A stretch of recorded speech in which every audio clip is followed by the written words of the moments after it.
नमस्कार, welcome to trade finance decoded channel. आज हम बात करेंगे एडी कोड यानी ऑथराइज्ड डीलर कोड के बारे में।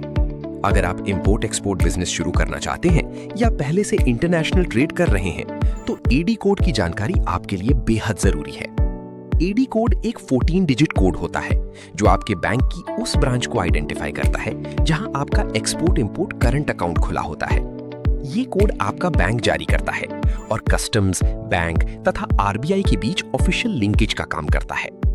जब आप एक्सपोर्ट करते हैं तो शिपिंग बिल में एडी कोड दर्ज किया जाता है। इससे कस्टम्स को पता चलता है कि एक्सपोर्ट पेमेंट किस बैंक खाते में प्राप्त होगा। यदि एडी कोड संबंधित पोर्ट पर रजिस्टर नहीं है तो शिपिंग बिल फाइल नहीं होगा। जब एक्सपोर्ट पेमेंट आपके खाते में आता है तो बैंक ईबीआरसी जारी करता है। ईबीआरसी यानी इलेक्ट्रॉनिक बैंक रियलाइजेशन सर्टिफिकेट, जो जीएसटी रिफंड, ड्यूटी ड्रॉबैक और अन्य एक्सपोर्ट इंसेंटिव्स क्लेम करने के लिए आवश्यक होता है।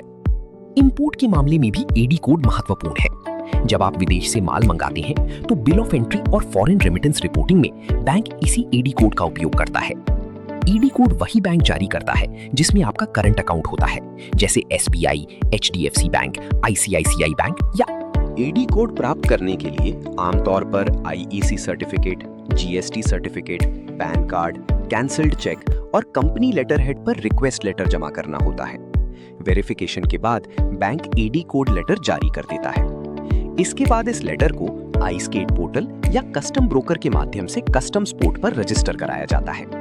याद रखें, आईईसी कोड आपको इंपोर्ट एक्सपोर्ट करने की अनुमति देता है, जबकि एडी कोड आपके बैंक को कस्टम्स और आरबीआई सिस्टम से जोड़ता है। इसलिए यदि आप इंपोर्ट एक्सपोर्ट बिजनेस कर रहे हैं तो एडी कोड आपके लिए एक अत्यंत महत्वपूर्ण कंप्लायंस डॉक्यूमेंट है।